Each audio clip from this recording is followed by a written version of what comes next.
Bienvenidos a Conexión PBB. Hoy tenemos un tema que en lo personal ha transformado muchas de las cosas, de las ideas que yo tenía relacionadas al ministerio, relacionadas a la iglesia. Hay muchas cosas que tenemos que hablar. Quiero darte la bienvenida, quiero darte las gracias porque tú decides estar con nosotros, porque tú decides unirte a esta familia. Y bueno, pues lo único que puedo decirte es que le echemos ganas, que sigamos adelante y que comencemos. Hoy nos vamos a centrar en la segunda carta a Timoteo, en el capítulo 1, y nos vamos a ir caminando desde el versículo 1 hasta el versículo 7. Y para segunda de Timoteo han pasado varias cosas. Las circunstancias han cambiado. Pablo ya no está escribiendo una carta para dar instrucciones específicas muy técnicas. Si has leído la primera carta, sabrás que son instrucciones muy específicas sobre servidores, sobre la vestimenta, sobre las mujeres, cómo los hombres tienen que levantar manos santas. Sin embargo, segunda de Timoteo es escrita ya en otro momento de la vida de Pablo y tiene un tono mucho más personal, mucho más intenso, porque Pablo está a punto de ser asesinado. Pablo está a punto de dar su vida, está a punto de ser víctima de la persecución y la muerte que César Nerón habría de darle, ya que perseguía a los cristianos. Incluso él incendió la ciudad y culpó a los cristianos de haber hecho esto. Había una persecución muy fuerte en ese tiempo. Pablo está en una cárcel, las cosas cambiaron. Primera de Timoteo, Pablo escribe siendo libre, pero aquí vemos a Pablo ya en su último encarcelamiento y sin esperanzas de conservar la vida. De hecho, otras cartas escritas desde la cárcel son cartas como en Filipenses, como Filemón. Son cartas donde Pablo expresa la certeza y la esperanza de ser libertado. Él dice: yo sé que Dios puede librarme y me va a librar. Yo sé que voy a salir de aquí. Pero en esta carta Pablo ya no expresa estas cosas. Pablo sabe que su tiempo ha llegado, que él ha terminado la carrera y que va a dar su vida por el Señor Jesucristo, que va a morir como un mártir por causa del Evangelio. Es una carta personal, es una carta muy intensa y también es distinta porque los primeros encarcelamientos eran más un arresto domiciliario, pero este último encarcelamiento era ya en una prisión fría, oscura. De hecho, Pablo en el último capítulo le pide a Timoteo que le traiga su chamarra y su Biblia, el capote y los pergaminos, porque estaba pasando un tiempo difícil y al final de su vida simplemente necesitaba una Biblia y una chamarra, sustento y abrigo, y la palabra de Dios. Eso es suficiente. Héctor Hermosillo en su libro El Aprendiz hace una diferencia entre estas dos cartas y quiero leértelo. Dice de la siguiente manera: si comparamos las dos cartas con un deporte, la primera establecería las reglas del juego, la segunda hablaría al jugador. Si lo comparamos con una guerra, la primera hablaría de las tácticas militares y la segunda hablaría del soldado. Si nos refiriéramos al trabajo misionero, la primera haría referencia a las misiones y la segunda al misionero. ¿Qué quiere decir esto, hermano? Que segunda de Timoteo es una carta personal. Son las últimas palabras de un hombre que está a punto de morir, y esto siempre va a ser importante, sobre todo viniendo de un hombre como Pablo. Esto es importante a considerar y estudiar al estudiar segunda de Timoteo, en donde nos vamos a ir despacio. Es una carta que necesita ser digerida de la manera adecuada. Así que vamos a ir tranquilos estudiando esta carta y pidiéndole al Espíritu Santo que nos guíe sobre el camino que queremos transitar en ella. Vamos a leer los versículos del 1 al 7. Si bien el capítulo 1 completo es una sola idea, hoy vamos a estudiar solamente estos 7 versículos. Y mejor ya le entro porque si no sigo hablando y nunca vamos a terminar. Dice el versículo 1, segunda de Timoteo capítulo 1. Comenzamos. Pablo, apóstol de Jesucristo por la voluntad de Dios, según la promesa de la vida que tenemos en Cristo Jesús. A Timoteo, amado hijo, gracia, misericordia y paz, de Dios Padre y de Jesucristo nuestro Señor. Doy gracias a Dios, al cual sirvo desde mis mayores con limpia conciencia, de que sin cesar me recuerdo de ti en tus oraciones noche y día, deseando verte al acordarte de tus lágrimas, para llenarme de gozo, trayendo a la memoria la fe no fingida que hay en ti, la cual habitó primero en tu abuelo Loida y en tu madre Eunice, y estoy seguro que en ti también, por lo cual te aconsejo que avives el fuego del don de Dios que hay en ti, por la imposición de mis manos, porque no nos ha dado Dios espíritu de cobardía, sino de poder, de amor y de dominio propio. Quiero que pongamos mucha atención, hermano, a lo que vamos a ir leyendo, porque estoy seguro que Pablo en sus últimas palabras tiene algo muy importante que decirle a Timoteo. Así que vamos a empezar. En el versículo 1, Pablo se identifica como autor de la carta. Las cartas en tiempos antiguos comenzaban diciendo el nombre del autor y después el destinatario. Y es Pablo quien escribe la carta y se presenta a sí mismo como ¿qué? Apóstol de Jesucristo. Recordemos que la palabra apóstol no es otra cosa más que uno que es enviado. Enviado como representante, como embajador.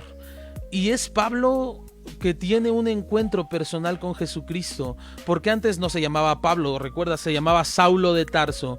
Vimos eso al principio de las lecciones.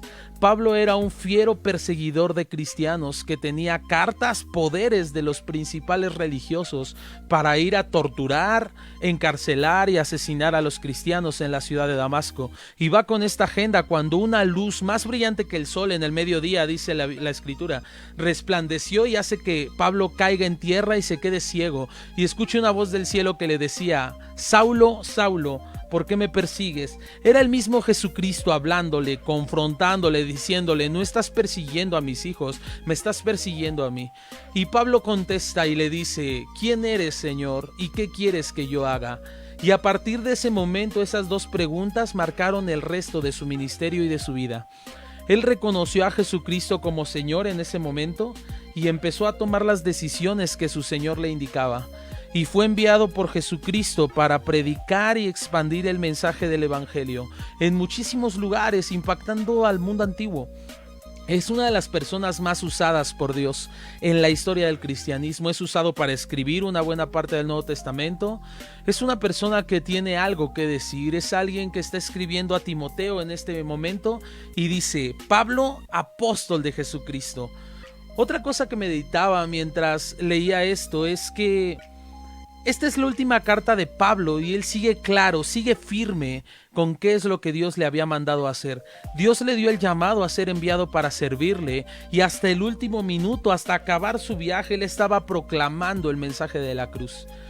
¿Qué hay acerca de ti y de mí? Porque a veces comenzamos con mucho ímpetu, pero como que el drive o la inercia que llevamos se nos va terminando, empezamos a perder eso.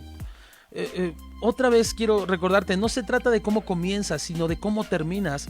No es una carrera de velocidad, por eso el título dice: la carrera es larga, pero no está solo. Es una carrera paso a pasito, como un maratón. Una carrera que necesita ser bien pensada, que se necesita ser planeada. Puedes ver quien salga corriendo al lado de ti con un split impresionante y tú sentir que te estás quedando, pero esta es una carrera que va despacito. Necesitamos permanecer fieles hasta el último día, hasta que escribas tu última postal, tu último tweet, tu última publicación en Facebook y lo último que tengas que decir es: estoy haciendo lo que Dios me mandó a hacer. Desde el principio, sigo fiel a eso. Pablo sabía esto, por eso se dice apóstol de Jesucristo, pero dice: ¿por la voluntad de quién? Por la voluntad de Dios. O sea, no me postulé, no lo escogí, no es que terminé el seminario, no fue por mayoría de votos y a mí me tocó. Dios fue el que me terminó, el que determinó el llamado. Dios es quien determina el llamado que tiene para cada uno de nosotros. Aquí no se trata de es que yo quiero ser, es que yo me voy a postular, es que voten por mí, Alejito para pastor. No se trata de eso, se trata de que Dios constituye a los miembros del cuerpo en las funciones dentro del cuerpo que Él quiere que tengan. Así es que abracemos lo que Dios nos ha pedido hacer y seamos fieles a ellos hasta el último día de nuestras vidas. Me encanta la segunda frase del versículo 1, es increíble lo que dice. Por el contexto, por la carta, el momento de la vida de Pablo, dice: según la promesa de ¿qué? de la vida que tenemos en Cristo Jesús. Y esto es completamente relevante porque Pablo está a punto de morir, pero él sabe que la muerte no es el fin. Él sabe que Dios ha prometido vida. Dice Primera de Juan 4:18. No es cierto, perdón, Primera de Juan 2:25. Esta es la promesa que Él nos hizo, la vida eterna. ¿Sabes qué? Dios ha prometido darnos una vida eterna, una vida que no termina jamás. Y Dios no es hombre para que mienta, ni hijo de hombre para que se arrepienta. Si Dios dice que algo es verdad, es verdad. Si Dios promete algo, lo cumple. Si Dios dice algo, Él va a ser fiel a su palabra. Él no puede negarse a sí mismo, Él no es mentiroso. Como muchos de nosotros que prometemos y no cumplimos y al final parecemos políticos, ¿no? Pero Dios es fiel, Él cumple su palabra y Él ha prometido vida eterna. De hecho, Primera de Juan 5:11 nos dice: este es el testimonio que Dios nos ha dado, vida eterna. Y esta vida está en su Hijo. El que tiene a su Hijo tiene la vida, y el que no, pues no. O bueno, algo así, ¿no? El que no tiene al Hijo no tiene la vida. No estamos hablando de buenos y malos, de justos e injustos, porque todos somos malos, porque todos somos injustos y pecadores. Estamos hablando de gente que ha recibido el regalo que Dios ofrece, la promesa que Dios ha hecho de la vida eterna. Simplemente hace falta recibir la vida. ¿Y quién es la vida? Sino Jesucristo mismo. Juan 14:6 nos dice: yo soy el camino, yo soy la verdad y yo soy la vida. De manera que el que tiene a Jesucristo tiene la vida. Y la vida eterna. Jesucristo le dijo a Marta, cuando parecía no haber esperanza, le dijo en Juan 11:25, me parece: yo soy la resurrección y la vida. El que cree en mí, aunque esté muerto, vivirá. Y todo aquel que vive y cree en mí, no morirá eternamente. ¿Crees esto? Hermano, esto se lo dice cuando su hermano Lázaro está muerto. ¿Crees esto? Y eso es lo que le pregunta Marta, pero este martes a las 8:31 de la noche, Dios nos pregunta a ti y a mí: ¿crees esto? ¿Crees que la vida está en Jesucristo? De manera que no estamos hablando de religión, no estamos hablando de obras para alcanzar a Dios, estamos hablando de que Dios nos ha regalado en Cristo la oportunidad de recibir el perdón de nuestros pecados, de ser salvos de la consecuencia y la paga eterna del pecado, que es la muerte. Pasar una eternidad en el infierno sin Dios nos lo cambió para estar en su presencia por la eternidad. Eso es lo que la Biblia dice, no lo que la religión nos ha querido enseñar. La Biblia enseña esto: hay dos testimonios eternos, uno separado de Dios y otro con Dios. Y cada uno de nosotros es responsable de elegir por Jesucristo, porque Él es el único que puede limpiar nuestra deuda, limpiar nuestro pecado y salvarnos de la factura que debemos pagar, pagando Él esa factura y dándonos acceso a la vida eterna. Esto es lo que hace Cristo, esta es la promesa de la vida. Y Pablo en el verso 1, a horas o días, no sabemos, pero a poco tiempo de ser asesinado, dice: yo hago lo que hago según la promesa en Cristo Jesús. Recuerda, estamos en 2 de Timoteo, capítulo 1. Y es impresionante porque Pablo está diciendo: aunque este tabernáculo, aunque esta tiendita de campaña chafa con hoyitos que se le mete el agua se deshaga, tengo de Dios un edificio. 2 de Corintios 5, versos 1 en adelante, dice: porque sabemos que si nuestro tabernáculo se deshiciere, tenemos en Dios un edificio, una casa eterna en los cielos, por la cual gemimos. Deseamos ser revestidos de aquella nuestra habitación celestial. Queremos que Dios nos dé ese nuevo cuerpo, un cuerpo libre del dolor, libre de la aflicción. Eso es lo único que puede traer consuelo y esperanza a nuestras vidas. No todo se termina aquí. En Cristo hay esperanza de un futuro a su lado. Hasta que lo mortal sea vestido de inmortalidad y lo corruptible de incorrupción. No habrá más dolor, no habrá más clamor. Las primeras cosas pasaron. Apocalipsis nos dice que Dios enjugará toda lágrima de nuestros ojos. Él te va a quitar las lágrimas de los ojos. No va a ser necesario llorar más. porque Él nos llenará de gozo, de satisfacción por la eternidad. ¿No te parece increíble? Esta es la esperanza que tenemos, es la esperanza que Pablo tenía, y por eso en el versículo 1, Pablo entra, como dicen, con los tacos por delante. Pablo entra con todo, diciendo, ¿sabes qué? Sí soy esto, estoy a punto de morir, pero tengo la esperanza y la promesa de la vida que es en Cristo Jesús. Aquel a quien yo he creído, aquel en quien yo he confiado. Es que esto es increíble. De hecho, versículos adelante, lo vamos a leer en la lectura semanal de esta semana. Pero versículos adelante dice, no me avergüenzo porque yo sé a quién he creído. Y sé que estoy seguro que es poderoso para guardar mi depósito para aquel día. Este es el Dios en el que Pablo había confiado. Este es el Dios en el que tú y yo confiamos. Esta es la esperanza que tenemos en Cristo Jesús. Y eso que apenas vamos en el verso 1, hermano. Por eso te decía que es una carta para saborear, para desmenuzar despacito. Pero vamos avanzando, vamos al verso 2. Dice, a Timoteo, amado hijo. Y ya hablamos de Timoteo, el joven aprendiz de Pablo. Aquel a quien Pablo tiene la oportunidad de llevar a los pies de Cristo, pero no solo a él, sino también a su abuela, también a su mamá, según lo que leemos en esta porción. Pero dice que es amado hijo, y es interesante porque en el primer viaje misionero de Pablo es cuando probablemente Pablo alcanza a Timoteo y a su familia. Después se va de la ciudad donde los había visitado en Listra. Regresa algún tiempo después buscando un compañero de misiones y se encuentra con que Timoteo era un fiel creyente de quien los hermanos alrededor daban un buen testimonio, una persona fiel al Señor. Y Pablo dice, ¿a quién me llevo de compañero de misiones? Dice Timoteo, y decide llevarse a Timoteo en ese segundo viaje misionero.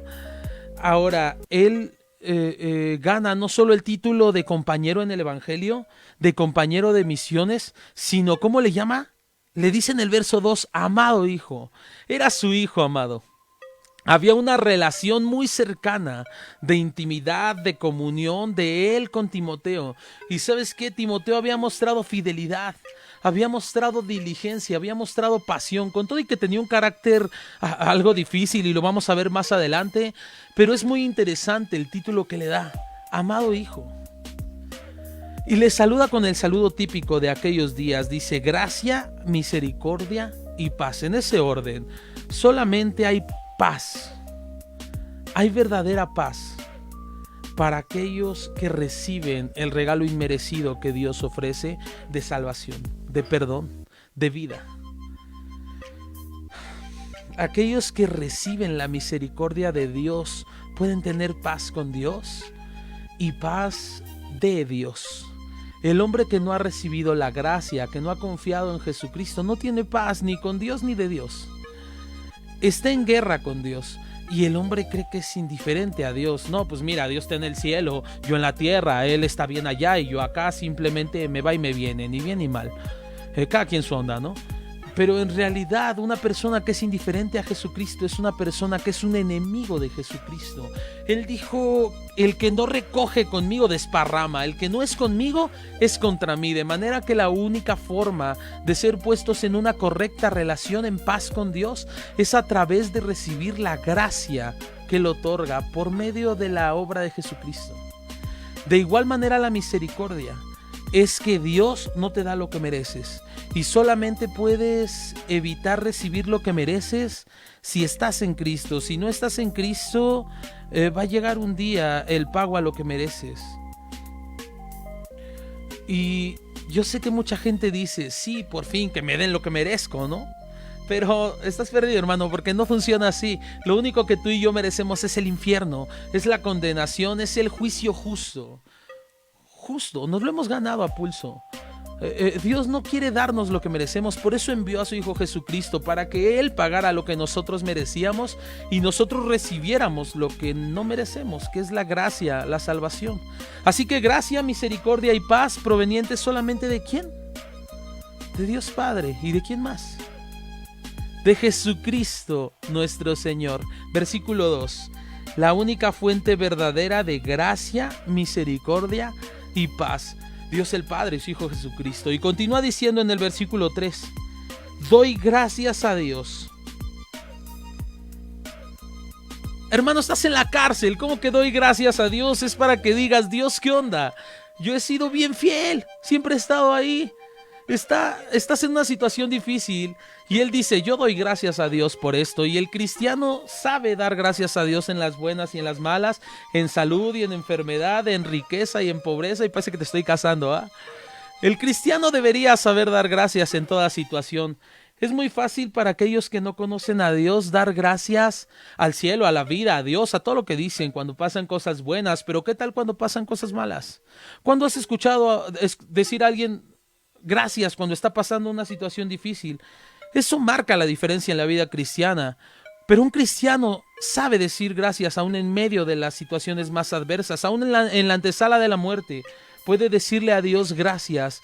Y Pablo comienza con gratitud diciendo, doy gracias a Dios, dice el verso 3, al cual sirvo desde mis mayores con limpia conciencia. Sirvo, escucha esto, sirvo desde mis mayores. Esto es una referencia al tipo de servicio que hacían los antepasados de Pablo. Los antepasados de Pablo, aquellos judíos que antes de Pablo seguían a Dios con un corazón puro y no en la autojusticia de un fariseo. Pablo dice, había gente en mi familia que tenía temor de Dios, gente que estaba esperando al Mesías. Yo me dejé llevar por la religión farisea. ¿Te acuerdas la esencia de la religión farisea? Era la hipocresía.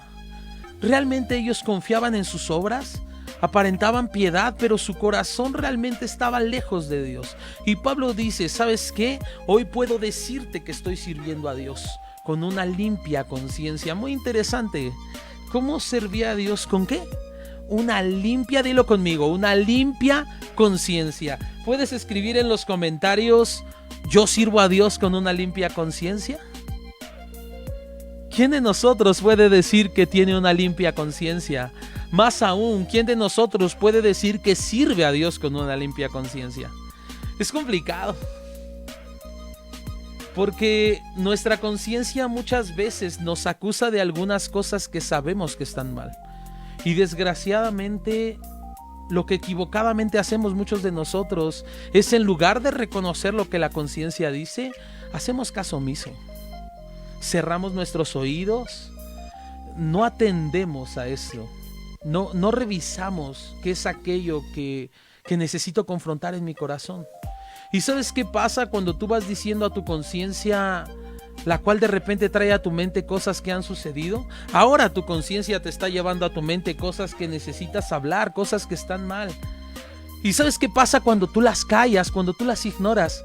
Se endurece, se cauteriza y llega un momento en el que ya no puedes distinguir lo que tu conciencia te está diciendo. Y es interesante porque la clave de una conciencia limpia está en la confesión. Anota eso, hermano, una conciencia limpia se logra a través de una confesión constante. Porque si tú haces caso omiso de lo que tu conciencia te está diciendo acerca de las cosas que haces mal, va a llegar un momento en el que vas a permitirte cada vez algo mayor, cada vez algo mayor, cada vez algo mayor. Es lo que está pasando ahora en la sociedad. Hacemos cosas malas, legalizamos cosas malas, y se legaliza una y queremos otra, y se legaliza esa y queremos otra, y vamos cada vez por más y cada vez por más. No tenemos un límite. Entonces necesitas traer a la luz, necesitas hacer confesión delante de Dios de lo que ha sucedido, lo que está pasando. Y ¿sabes qué? Confesarlo también con nuestro prójimo es importante, en el sentido que si yo he pecado contra mi esposa en un área que necesita ser restaurada y tratada, necesito hablar con mi esposa. Si ha sucedido algo así en la vida matrimonial con tu esposo, puede ser quizá algo pequeño. ¿Sabes? Hoy por la tarde platicaba con mi esposa y tuvimos una diferencia porque no me supe explicar. Entonces de pronto cuando ella se acerca a mí, volvemos a hablar de esto, le dije... no supe decir las cosas. Traigo confesión de lo que está mal, hermano. ¿Sabes? Necesitas hablar esto. Necesitas que tus hijos escuchen que reconoces tus errores. De esta manera puedes tener una limpia conciencia. La confesión de tus pecados, dice la Biblia, sabiendo que si confesamos nuestros pecados, Él es fiel y justo para perdonar nuestros pecados y limpiarnos de toda maldad.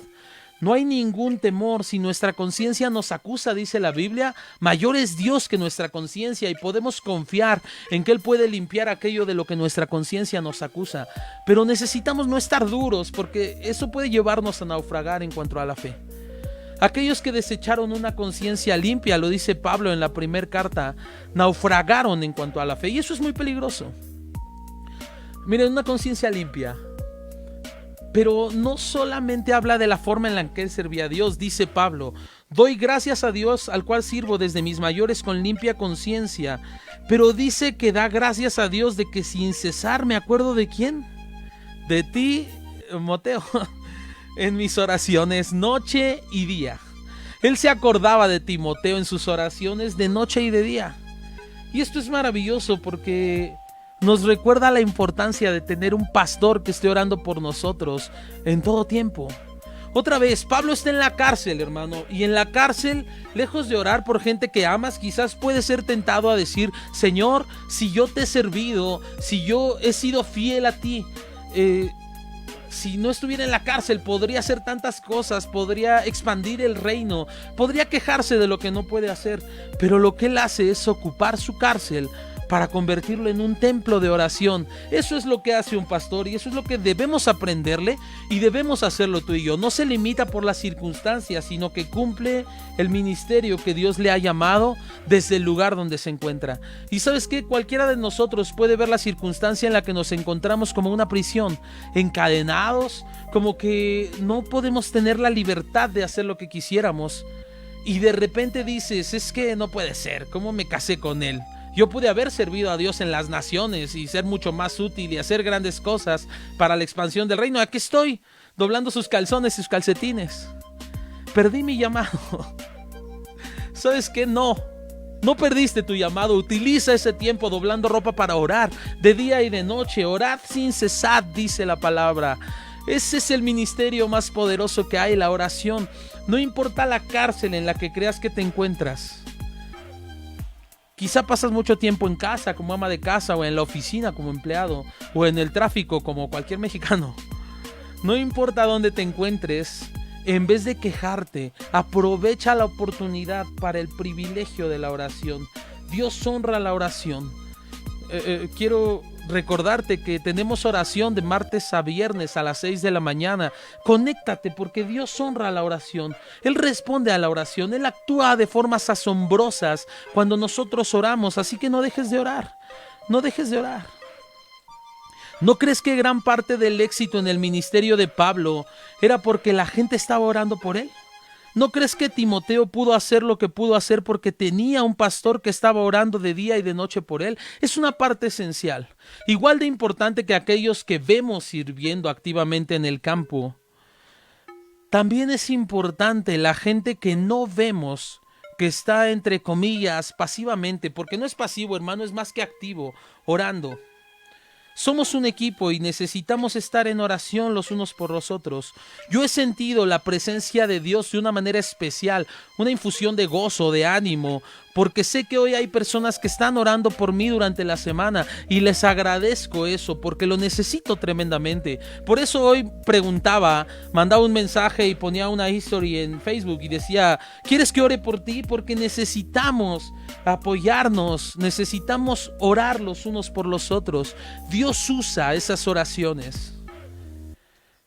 Gracias por aprovechar tu cárcel para orar por mí y por mi familia, y permíteme a mí aprovechar mi cárcel para orar por ti y por tus necesidades. Dios honra eso, así que Pablo oraba por Timoteo. Y que alguien como Pablo, de la estatura espiritual de este hombre, te diga, oye, brother, estoy orando por ti. Qué increíble. Qué increíble que alguien de la estatura espiritual de tu pastor esté orando por ti. ¿Sabes qué es increíble?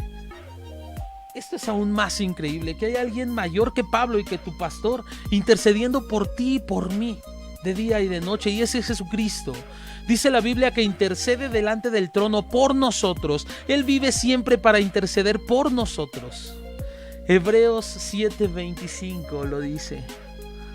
Él está orando todo el tiempo por nosotros, está intercediendo por ti de día y de noche. Él no se va a dormir orando como tú y yo a veces estamos orando y tantito empezamos y adiós. Él no se va a quedar dormido orando, Él está día y noche intercediendo. Él está intercediendo por mí ahora que estoy compartiéndote este mensaje. Y Él está intercediendo por ti ahora mientras duermes en escuchar este mensaje. Es un gozo, es un descanso, es una bendición enorme. Y por eso Pablo dice, ¿sabes qué? Doy gracias a Dios al cual sirvo, de que sin cesar me acuerdo de ti en mis oraciones de noche y de día. Pero mira cómo continúa diciéndole. Dice, deseando verte al acordarme de tus lágrimas, para llenarme de gozo. Para llenarme de gozo. Pablo quería ver a Timoteo, deseando verte, es mi deseo poderte ver. ¿Para qué? Dice el verso 4. Para llenarme de gozo. Pablo sabía que había un gozo único y especial cuando estaba cara a cara con sus hermanos. No solamente es un gozo, quiero verte para tener gozo. No, es para llenarme de gozo. Hay una llenura en el gozo de Dios cuando podemos reunirnos con nuestros hermanos y verles cara a cara.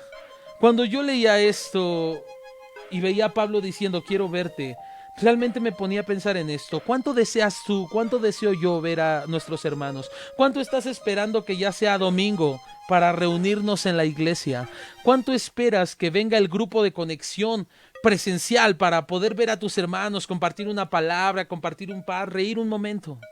¿Cuánto esperamos ese día que quedamos ir a comer con un amigo cristiano que amamos y que tenemos comunión? ¿Cuánto anhelas eso? Pablo lo anhelaba porque sabía el fruto que eso traía. Llenura de gozo, dice la Biblia. Dice la Biblia, en la presencia de Dios hay plenitud de gozo. Pero también Jesucristo dice que donde están reunidos dos o más, ahí está Él en medio de nosotros, de manera que cuando nos reunimos alrededor de la persona de Cristo, Él está ahí. Y donde está el Señor hay gozo, hay plenitud de gozo, delicias a su diestra para siempre. Qué importante entonces que consideres una vez más el congregarte con nuestros hermanos, que consideres una vez más el congregarte no como una opción, sino como un mandamiento, una necesidad esencial de la vida cristiana. Necesitas permanecer reunido con tus hermanos. Necesitas unirte a un grupo de conexión. Necesitas unirte a un grupo de discipulado. Piensa en esto. Un pedazo de carbón en una fogata está encendido mientras permanezca en la fogata, pero si tú lo sacas de esa fogata, permanece encendido poco tiempo, sin en cambio se termina apagando. Por eso la importancia de estar reunidos para que el fuego de la presencia de Dios en nuestras vidas se avive, para exhortarnos, para animarnos al amor, a las buenas obras. Es importante que lo digamos. Sabes, quizás esta idea nace de esta temporada que ha sido tan difícil y que nos ha permitido conectarnos a través del live stream. Pero el recurso de internet, aunque ha sido de bendición, si tú por tu trabajo no puedes asistir, ahora en la pandemia, o tú por ciertas cuestiones te cuesta trabajo, pero no lo es todo, hermano. Necesitas entender que no existe tal cosa como un cristiano.com. No puedes decir que te congregas.com. Necesitas venir, necesitas adorar al Señor, necesitas ir a la iglesia. Lo que sucede cuando estás con tus hermanos en comunión es algo que Dios solo hace cuando estamos reunidos. No va a suceder desde tu casa. Es importante esto. Así es que, por eso Pablo dice, deseando verte. Pero ¿cuándo lo desea ver? Esto es interesante. ¿Cuándo desea verlo? Dice, al acordarme de tus lágrimas. Y esto da un poco de luz acerca del carácter de Timoteo. Recuerda, en primera de Timoteo, Pablo le dice que nadie tenga en poco tu juventud. Quizá porque Timoteo era muy inseguro, no estaba seguro de su llamado, y tiene que decirle, ninguno tenga en poco tu juventud, ni siquiera tú mismo, Timoteo. También lo exhorta a cuidarse de sus frecuentes enfermedades estomacales, Lo que quiere decir que quizá tenía por ahí úlcera gástrica, por los nervios, porque era enojón tal vez. Estaba bastante presionado y tenía temor. En Primera de Timoteo lo exhorta a no descuidar el don que había en él. Lo llama a ser firme, lo llama a exhortar, a mandar, a predicar. Porque lo exhorta de esa manera, porque quizá no lo estaba haciendo. Porque don Timmy era timidón probablemente. Y de repente vemos estas lágrimas. Y probablemente son las lágrimas que derrama cuando Pablo es arrestado. Y él tiene temor de lo que podría pasar, de quedarse solo. Su maestro no sabe dónde está, entonces sabe que tiene una responsabilidad grande y no tiene a nadie que lo ayude cerca. Entonces empieza a llorar y Pablo tiene que escribir esto para animarlo y decirle, no estás solo. Eso es lo que hacen los próximos versos y capítulos, de hecho. Y se me hace interesante que la persona que Pablo toma como su discípulo, como su aprendiz, no era más que un tipo valiente, rudo, aventado como yo. Sí, claro, ¿no? Era más bien un hombre como yo, débil, emocional, temeroso, inseguro. Le dolía el estómago, tenía miedo, era medio gallina. Ya no voy a decir más porque un día voy a ver a Timoteo en el cielo y qué tal que me dice, oye, te pasaste con esa enseñanza. Pero esto solo quiere recordarnos que Dios escoge a lo vil y lo menospreciado. Dios llama a gente tartamuda, gente insegura, gente que los han visto como poca cosa. Quizá tú estás dudando si Dios te escogió a ti. Déjame decirte que sí. Dios te escogió a ti, Dios me escogió a mí, Dios escogió a personas imperfectas para poder llevarse la gloria. Dios es quien, a pesar de nuestra imperfección, de nuestra incapacidad, hace una obra gloriosa, porque entre más vil, chafa es el instrumento, más digno de honra y reconocimiento es aquel que hace la obra con ese instrumento. Piensa en un músico. Si tiene una guitarra de 100,000 pesos y hace un solo, tú vas a decir, es que los instrumentos le ayudaron. Pero cuando agarran una guitarrita medio rota y empiezan a tocar y pum, hacen maravillas, dices, wow. Por eso es que Dios nos escogió a nosotros, que quizá no tenemos las grandes cualidades, para Él llevarse la gloria. Mira lo que dice el versículo 5. Pablo no solo se acordaba de sus lágrimas, también se acordaba del tipo de fe que tenía Timoteo. Dice, trayendo a la memoria la fe no fingida que hay en ti. ¿La fe qué? No, dilo conmigo, no fingida. Es increíble porque era evidente timidez, era evidente temor, era evidente emocionalismo, era evidente debilidad, pero ¿sabes también que era evidente en la vida de Timoteo? Una fe auténtica, que con todas sus inseguridades y sus debilidades y complejos, había un amor genuino por Dios. Había depositado su fe y su confianza en Jesucristo como su Salvador y lo amaba. Y Dios no está buscando gente capacitada y gente perfecta y gente llena de talentos y de dones.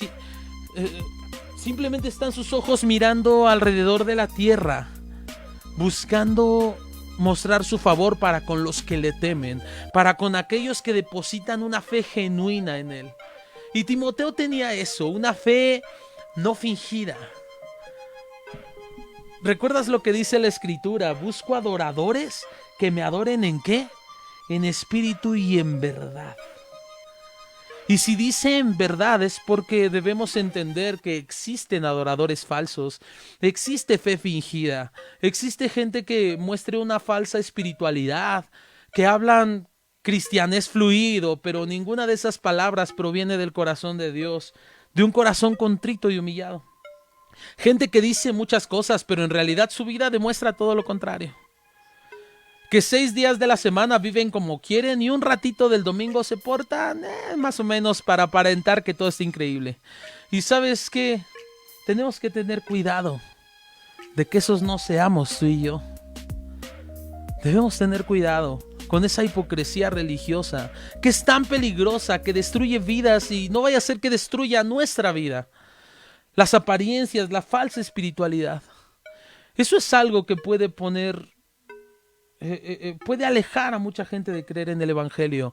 Es algo que puede traer grandes problemas. Queremos ser fieles, queremos ser íntegros, queremos ser puros, queremos ser sinceros.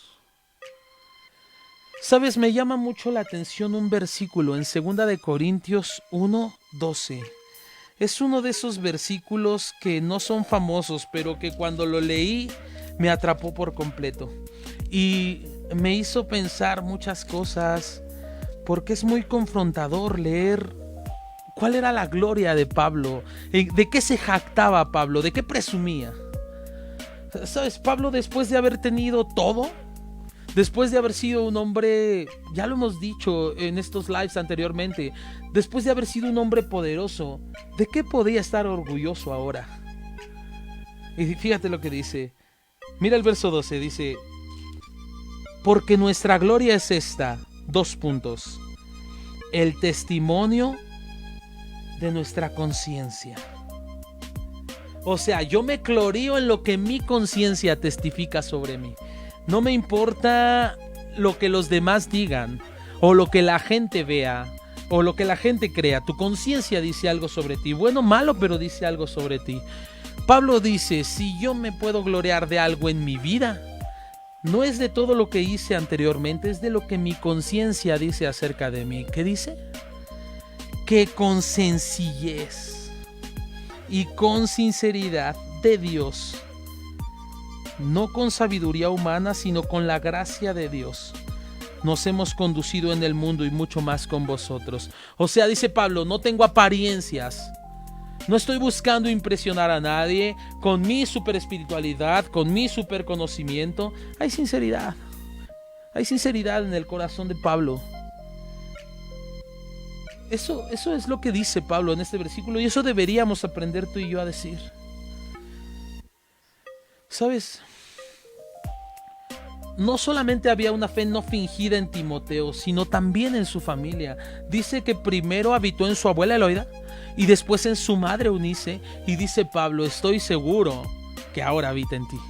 Y esto me habla de la importancia de aquellos que somos padres, de aquellos que son abuelos, de mostrar una fe auténtica con sus hijos. No una fe fingida, sino una fe auténtica. Una fe auténtica es una fe que no dice yo no peco, yo no fallo, nunca me equivoco. Al contrario, es una fe que es verdadera, que dice, que reconoce, que dice, ¿sabes qué? Pequé, la regué, perdóname. Una fe que sabe pedir perdón, una fe que sabe reconocer que necesita que oren por ella.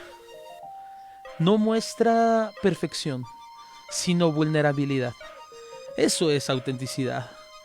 Ya basta de pretender que somos los super matrimonios, los super papás, los super hijos. Mostremos lo que somos y dejemos que Dios obre en ello. Es a través de esa sinceridad que nace el fuego en tu corazón. Y fíjate lo que sigue diciendo Pablo. Dice en el verso 6, te aconsejo que avives el fuego del don que hay en ti por la imposición de mis manos. Sabes, en un momento el liderazgo de la iglesia y Pablo oraron por Timoteo para asignarle una función de responsabilidad en la iglesia, y en ese momento Dios le dio lo que necesitaba. Dios nunca te va a pedir que hagas algo si no te da los recursos necesarios para poderlo hacer. Recibió el don al momento, pero ¿sabes qué había pasado?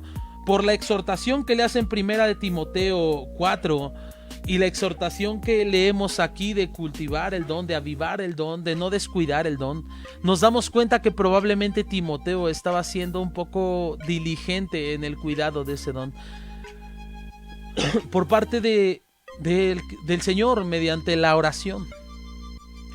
Y me hace pensar cuántos de nosotros en un punto de nuestras vidas no recibimos algo de Dios, un don, un regalo, algo que no merecemos, pero fuimos negligentes y lo dejamos que se fuera apagando como una vela o como un fuego, que con el paso del tiempo se va haciendo cada vez más pequeño, y ahí apenas hay tantito del fuego que había en otro momento, que era un gran fuego. Necesitamos regresar a eso, necesitamos avivar el don, necesitamos usar el don. La instrucción no ha cambiado, el don no ha cambiado, el don no se va, es el mismo. Dios, son irrevocables los dones que Dios da, el llamamiento de Dios, ahí está. Pero ¿qué estás haciendo con el don que Dios te dio? En otro momento quizás estabas usando ese don para cosas importantes, quizás danzabas, quizás estabas en la alabanza, quizás servías en otro momento. Pero Pablo te dice lo que le dice a Timoteo: enfócate en esto, aviva el fuego del don que hay en ti. Mantén vivo ese fuego. Dios te ha dado el don de evangelizar, evangelista. Dios te ha dado el don de servir, sirve. Dios te ha dado el don de hacer misericordia, de ser generoso, sé generoso. Sabes que puedes hacerlo porque Dios te capacita, Él pone el querer como el hacer. Mira lo que dice el verso 7, dice: porque Dios no nos ha dado espíritu de cobardía.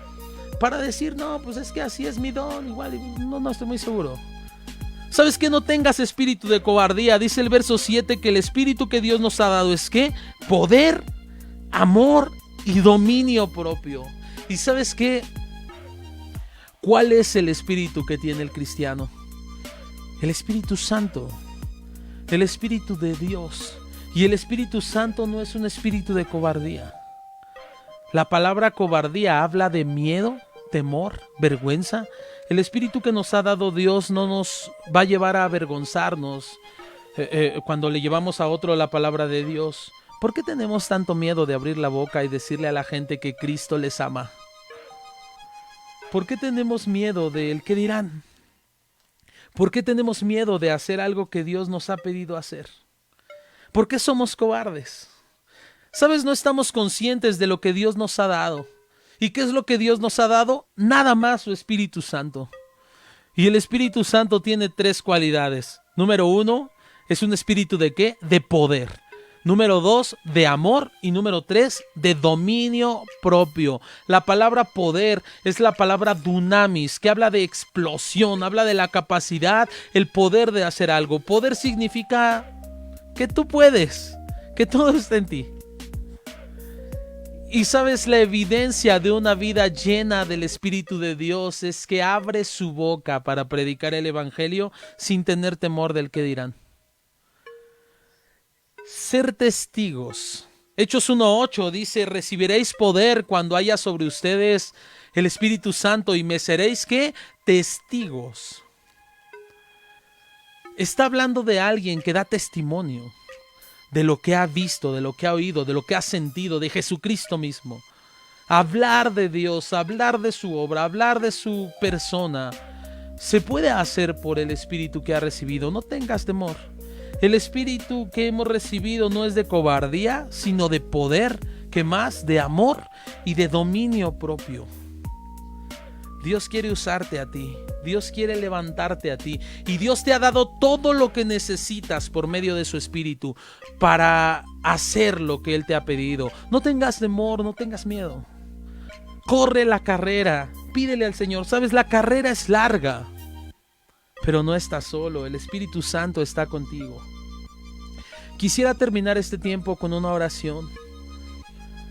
Y te pido que ahí donde estás cierres tus ojos, lleves tu mano a tu corazón y le digas conmigo: Espíritu Santo, hay tantas cosas que aprender en estos pasajes, cosas que meditar, pero hoy ha sido tan claro lo que nos has dicho. Gracias por darnos la fe como un regalo, pero no permitas que la disfracemos, sino que podamos mostrar una fe real, que podamos mostrarnos como lo que somos. Señor, que podamos ser diligentes y asumir el llamado que has puesto frente a nosotros, porque al final todo esto es para tu gloria, Señor. Señor, tú no vas a apagar el pabilo que humea. Nuestra tendencia sería apagar aquella vela que está ya muriendo, pero tú avivas esa vela. Y gracias por ser paciente. Gracias por no quebrar la caña cascada, Señor, ni apagar el fuego en nuestras vidas. Queremos avivarlo, Señor, con tu palabra, con entrega. Sabemos que separados de ti nada podemos hacer y por eso pedimos hoy el Espíritu. sabiendo que si nosotros somos malos y sabemos dar buenas dádivas a nuestros hijos, cuanto más tú, que eres un Dios bueno, no nos darás el Espíritu Santo si te lo pedimos. Derrama de tu Espíritu, llénanos de Él. Acompáñanos en esta carrera, Padre. Queremos dar testimonio de tu amor. En el nombre de Jesús te damos gracias, porque sabemos que lo haces. Amén. Dios te bendiga, hermano.